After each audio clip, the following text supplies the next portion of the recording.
اعوذ باللہ من الشیطان الرجیم، بسم اللہ الرحمن الرحیم۔ ناظرین کرام، السلام علیکم ورحمۃ اللہ۔ آج آپ کی خدمت میں عرض کرنا ہے کہ صحیح معنوں میں عید کس کی ہوتی ہے، صحیح معنوں میں عید کس کے لیے آتی ہے۔ تو اس کے لیے یہ دیکھنا ہوگا کہ کس کے روزے قبول ہوتے ہیں۔ ایک مہینے کے روزے جس کے قبول ہو جاتے ہیں، حقیقت میں عید اسی کی ہوتی ہے۔ اور آپ دیکھیے کہ یہ کیسے جانا جائے کہ کس کا روزہ قبول ہوا ہے۔ تو اس سلسلے میں جو روزے کی آیت ہے، اگر اس کے آخری فقرے پر توجہ کریں تو وہ فقرہ ہے کہ لعلکم تتقون۔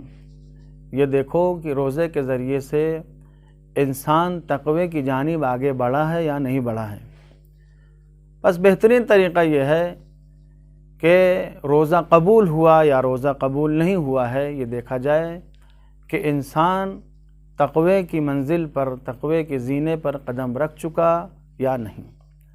اب یہ دیکھے کہ خواہشات نفس پر وہ قابو پا رہا ہے یا قابو نہیں پا رہا ہے۔ اس کی آنکھیں گناہوں سے بچ رہی ہیں یا آج بھی گناہوں میں ملوث ہیں۔ اس کی زبان گناہوں سے بچ رہی ہے یا آج بھی گناہ اس سے انجام پاتے ہیں۔ اسی طریقے سے دوسرے اعضاء بھی انسان توجہ کرے کہ وہ گناہ کی طرف آگے بڑھ رہا ہے یا اس نے اپنے نفس پر قابو پا لیا ہے۔ تو حقیقت میں عید اسی کی ہے کہ جس کے روزے قبول ہو گئے ہوں، اور روزے اسی کے قبول ہوئے ہیں کہ جس کے اندر تقوی پیدا ہو گیا ہے، جو تقوی کی منزل پر آ چکا ہے۔ شاید اسی لیے امام علی علیہ السلام کا ارشاد گرامی ہے کہ انسان کا عید کا دن وہی دن ہوتا ہے کہ جس دن انسان سے کسی طرح کا کوئی گناہ سرزد نہیں ہوتا ہے، اور اگر گناہ سرزد ہو جائے تو پھر عید کا دن بھی انسان کے لیے عید کا دن نہیں ہوتا ہے۔ اسی لیے معصومین نے فرمایا ہے کہ بہت سے ایسے لوگ ہیں کہ جو بھوک اور پیاس برداشت کرتے ہیں روزے کے نام پر، لیکن ان کے یہاں روزہ نہیں ہوتا ہے۔ کیوں؟ اس لیے کہ روزے کا جو اصل مقصد ہے وہ تقوی اور پرہیزگاری ہے۔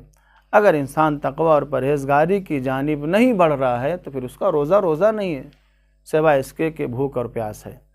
لہٰذا صحیح معنوں میں عید اسی کی ہے کہ جس نے اس ایک مہینہ اللہ کی مرضی کے مطابق زندگی گزاری ہے، اور اب آج عید کے دن وہ اللہ کی بارگاہ میں اس چیز کا شکریہ ادا کرنے کے لیے آیا ہے کہ اس نے ایک مہینہ وہ طرز زندگی کے ساتھ اپنی زندگی آگے بڑھائی ہے کہ جو اللہ کا پسندیدہ طرز ہے، اور عید کے بعد بھی انشاءاللہ اسی طرز زندگی کو وہ آگے بڑھاتا رہے گا۔